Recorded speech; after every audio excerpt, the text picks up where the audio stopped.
4 days away from knowing which teams will be in the playoff. In the penultimate rankings, the 4 undefeated Power 5 programs occupy the top 4 spots. That includes Florida State, who's sitting 4th in spite of a season-ending injury to its quarterback. Our own Paul Feinbaum does not think that should be the case, and here's what he had to say about it. I don't really care about the argument that Florida State is a undefeated Power 5 champion. I mean, so what? They're beating Louisville, which lost to a pedestrian Kentucky team last week. To me, Alabama and Texas are razor close. I'll give Alabama the edge for one reason, because they would have beaten the biggest bully in the land, and that should count for something. Why's he got to do Louisville like that? Yeah, first of all, Mr. Feinbaum, I don't like the disrespect to my university. And then if you're going to say the name, say it the correct way. It's Louisville, not Louisville. Mr. Feinbaum, come on, man. He ain't getting on that boy bad. No, that boy mad. Hey, Lo, what do you think about what Paul said?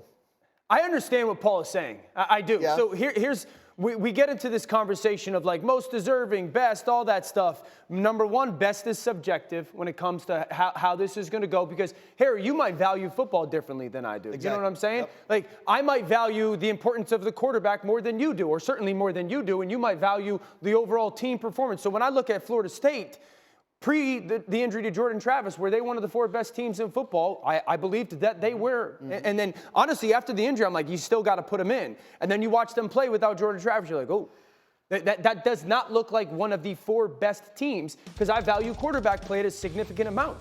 And it's I would be saying this the same, though, Graz. Like, if you told me Michigan lost J.J. McCarthy, I'd be like, well, they are a very different football team. If Oregon loses Bo Nix, they're a very different football team. So I think that, like, watching how all these games play out this weekend, it's not just does this team win or lose. How does the game go? Like, if Florida State goes and beats Louisville by 35 points, well, then we're having a different conversation. Then it becomes a little bit more realistic to sit there and say, yeah, I think their body of work matters a ton when it comes to being one of those 4 best teams. If they play poorly and they squeak by and win by 3, again, that changes the conversation of who the 4 best is. Yeah, and I think context matters. Like you just mentioned, Dan, what does it look like on championship week 100%, man, for a team like Florida State?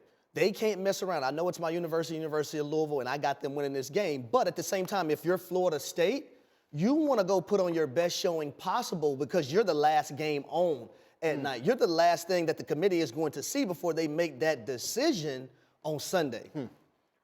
Yeah, for me, it's like you guys talk about style points, right? Style points. This, you know, we're literally here at the home stretch, the last weekend before it's all settled. And so for a team like Florida, for a school like Florida State, you got to send a message. You got to send, because everyone's looking back. Like I looked at this thing. First and foremost, the committee didn't even drop them. They kept them at 4. Right. Well, they took the easy way out. Right. They took the 4 teams that's undefeated, and they made them the top 4. They could have easily been like, okay, Jordan Travis got hurt. We're gonna drop it. No, they kept them at 4. Right. So they're literally giving Florida State the opportunity, like, okay, we're leaving you at 4. If you handle your business, you're going to be in the playoffs. I don't know. I'm not there though, Wood. I'm not. Well, here's my Georgia wins. Georgia wins. Michigan wins. Yes. Obviously. They're obviously in, right. Winner of the Pac-12 on ABC Friday night is in. Yes.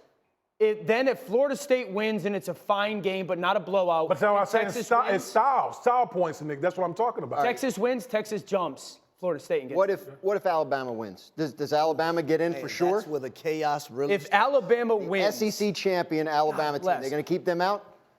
No, you can't keep them out. If Alabama wins, unless Georgia plays awful and, you know, there's these 2 fumbles, they get returned for touchdowns. Like, if it's just a normal football game and Alabama wins, Alabama is going to get it. Here's my counterpoint. Here's my counterpoint. Oh, yes. Here's my counterpoint. You got Texas and Alabama sitting at 7 and 8. That would be kind of a big jump. Sure would. If Florida State wins and Alabama and Texas sitting at 7 and 8, that's kind of a big jump to leapfrog Florida State. If Alabama would have beaten the most complete team in college football in the Georgia Bulldogs, who had a good showing when Brock Bowers, their best player, one of the best players in college football, was out, who still was able to win when Lad McConkey was out. Carson Beck playing at an unbelievable level right now. So I just don't see how you leave Alabama out if they win this. The job of the committee really is and should be to get the 2 best games, not the 4 most deserving and or earned teams. What are going to give us the 2 best games? If Alabama beats Georgia, the reality would be Alabama and Georgia likely in. Michigan is going to beat Iowa, likely in. The chaos happens. Texas.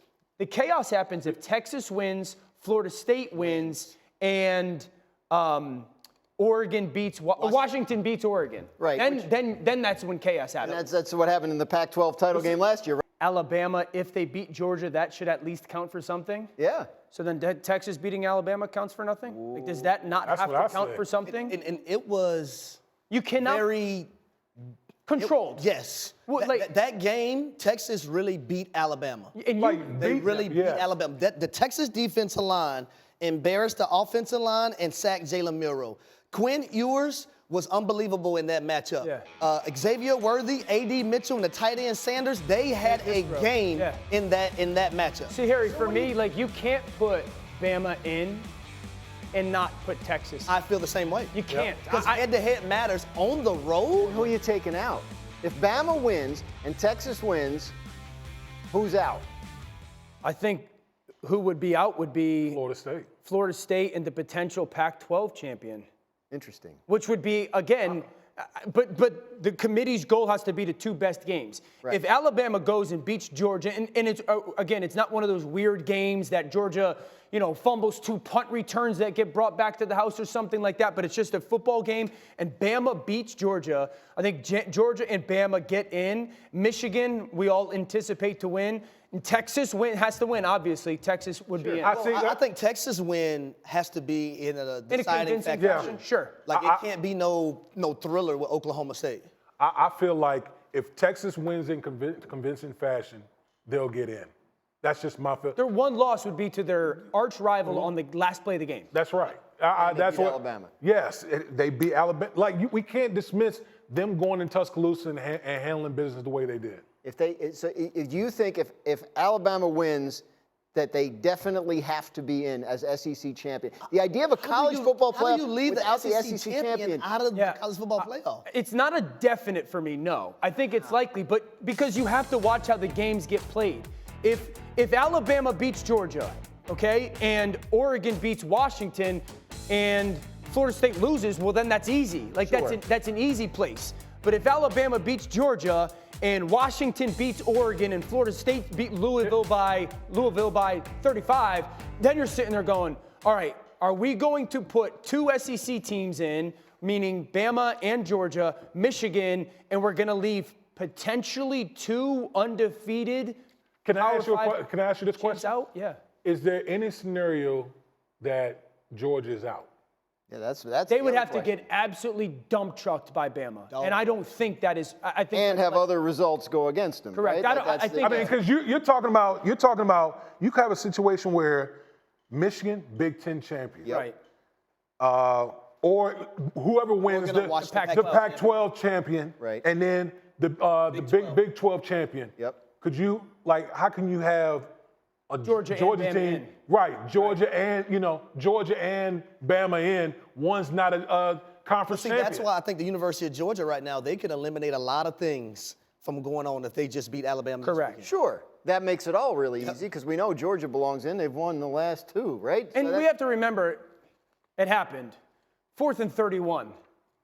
Like that could change the way that this all shakes out. Because if that doesn't get converted, we're not having a conversation of can Alabama get in. Right. Yeah, well, we'll find out how this all shakes out on Sunday at noon when the college football playoff is revealed. I gotta be honest, I'm excited because I've never done this before. I've seen it. Oh, yeah. I've watched it. Sweeping the nation. Yeah. I'm a little intimidated. Treat, baby. It's time for that boy bad. What do you got? Okay, we got player number 1. We're gonna go Ali Gordon III from Oklahoma State, leading the nation right now in rushing, over 1,500 yards, but he's been balling. In this game, 34 carries, 166 yards, not 1, not 2, not 3, not 4, but 5 touchdowns.